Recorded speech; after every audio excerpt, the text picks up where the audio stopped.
रूस की तरफ से यूक्रेन पर लगातार 7 दिन से किए जा रहे हमले के बाद जहां यूक्रेन के लोगों को परेशानी का सामना करना पड़ रहा है, वहीं इनमें कुछ भारतीय छात्र भी फंसे हुए हैं।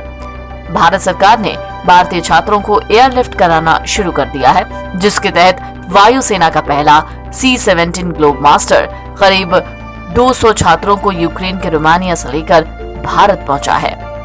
देश के रक्षा राज्य मंत्री अजय भट्ट ने उनका यहां पर स्वागत किया। रात को तकरीबन 1:30 बजे वायुसेना का एक ग्लोब मास्टर हिंडन एयरबेस उतरा। यहां पर यूक्रेन से लौटे सभी छात्रों के स्वागत की पूरी तैयारी की गई थी। बड़ी संख्या में एयरपोर्ट पर भारत लौटने वाले छात्रों के अभिभावक भी मौजूद रहे। वायुसेना का पहला C-17 ग्लोब मास्टर करीब 208 छात्रों को यूक्रेन के रोमानिया से लेकर जैसे ही हिंडन एयरबेस पहुंचा, वहां पहले से ही सभी छात्रों के अभिभावक उनका इंतजार करते दिखाई दिए।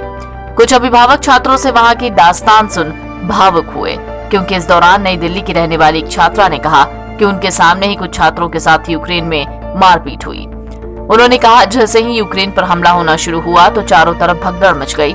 हर कोई बंकरों में जाने की कोशिश कर रहा था। अफरा तफरी के बीच भीड़ ज्यादा होने की वजह से कई छात्र वहां चोटिल हो गए। तो हमारे जो मेन कंसर्न ये था कि हम लोग वहाँ पे स्टेबिलिटी से रहे और ज़्यादा परेशान मतलब पैनिक ना हो। मेरे जो पापा जी हैं ये मेरे को हमेशा यही समझाते रहे कि बस पैनिक नहीं करना, जो सिचुएशन है हैंडल करो नॉर्मली, और जब आप शांति से रहोगे, दिमाग से काम लोगे तो कुछ भी नहीं होगा। तो हमने यही किया, हम 2 दिन वहाँ पे स्टे करा। 2 दिन स्टे करने के बाद 26 को हम लोगों ने ट्रेन ली। पहले टैक्सी ली थी रेलवे स्टेशन तक। रेलवे स्टेशन पहुंचने के बाद हमने ट्रेन ली, जो कि हमारी सिटी में उतारी थी इवानो फ्रांकिस में। फिर इवानो फ्रांकिस पहुंचने के बाद हम अपने फ्लैट गए टैक्सी करके। एक्चुअल में पहुंचे 3 बजे थे रात में। तो हम बाहर निकले तो वहाँ कर्फ्यू लग रहा था, तो टैक्सीज़ वगैरह अवेलेबल नहीं होती उस टाइम। आर्मी थी, आर्मी ने हमें रोका, बैग चेक किए, पासपोर्ट देखे। उसके बाद हम लोग रेलवे स्टेशन के अंदर गए। 6 घंटे हमने वहाँ पे फर्श पे गुजारे, मतलब टाइम पास करना था जस्ट। तो 6 घंटे वहाँ बैठे रहे जैसे तैसे। ठंड बहुत लग रही थी, बट क्या कर सकते हैं, वहाँ तो हमारे यहाँ बर्फ़ भी बहुत पड़ती है। उसके बाद सुबह 8 बजे अपने फ्लैट गए हम लोग। हमने कुछ नहीं किया, बस अपना, हमारे पास 2 लगेज थे बड़े बड़े। एक लगेज रखा, दूसरे को लिया और सीधा बॉर्डर की तरफ निकल गए सर। अच्छा, भारत सरकार को क्या कहना चाहेंगे? सर मैं ये कहना चाहता हूँ कि जो इंडियन गवर्नमेंट कर रही है ये बहुत ही ज़्यादा बढ़िया चीज़ कर रही है, और इससे धीरे धीरे सारे बच्चे वापस आ जाएंगे। बट सर मेन प्रॉब्लम ये है कि कुछ बच्चे कीव में और खारकीव में, जैसे हम लोग कीव में थे, तो जो हमारे साथ के बच्चे उस शेल्टर में थे उनसे मैं कांटेक्ट में, उन्होंने मुझे बताया कि वो फंसे हुए हैं वहाँ पे और बहुत प्रॉब्लम में, कोई निकाल नहीं रहा उनको। इंडियन एम्बेसी भी नहीं कर पा रही कुछ।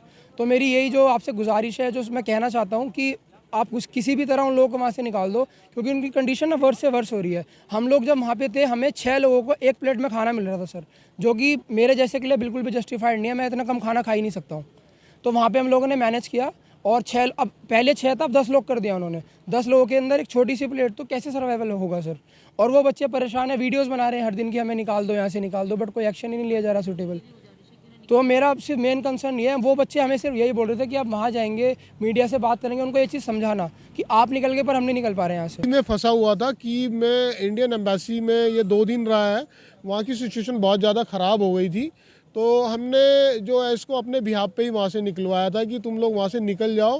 हमने गवर्नमेंट से भी अपील करी थी, मैंने खुद एक वीडियोस वगैरह बना के डाली थी और इंडियन एम्बेसी में फ़ोन किए थे कि बच्चे वहाँ फंसे हुए हैं, बच्चों को प्रॉब्लम है। क्या कहना चाहेंगे भारत सरकार को? तो मैं मोदी साहब का बहुत बहुत धन्यवाद करना चाहता हूँ, भारत सरकार का बहुत बहुत धन्यवाद करना चाहता हूँ। उन्होंने ये रिवैक्यूएशन चलाया है, बच्चों को फ्री ऑफ कॉस्ट यहाँ इंडिया भेजा है, उनके घर भेजा है, अपने घर वालों से मिलाया है। पेरेंट्स भी सर, हम तो पेरेंट्स हैं, हमें तो ज़्यादा ही डर लग रहा था बच्चों को देखकर। इनके आसपास धमाके हो रहे थे, अटैक्स पड़ रहा था सर। बच्चों के पास खाने पीने की प्रॉब्लम थी, रहने की प्रॉब्लम थी, और बस बच्चे परेशान थे, फंसे हुए थे और हम भी डरे हुए थे सर कि बस अब बच्चे घर आ जाएं। अपने बच्चों को देखकर पेरेंट्स भावुक हो गए। इस दौरान वो कुछ नहीं बोल पाए और रोने लगे। उनकी आंखों में केवल आंसू थे। सभी छात्रों के अभिभावक बेहद खुश दिखाई दिए, क्योंकि जो चिंता उन्हें खा रही थी, अब उन चिंता के पलों से वो दूर हैं। अभिभावक अपने साथ फूलों के गुलदस्ते, माला और मिठाई लेकर आए थे। बाहर निकलते ही एक दूसरे को मिठाई खिलाते हुए दिखाई दिए और मोदी सरकार की जमकर सराहना की। NBT ऑनलाइन के लिए तेजस चौहान की रिपोर्ट।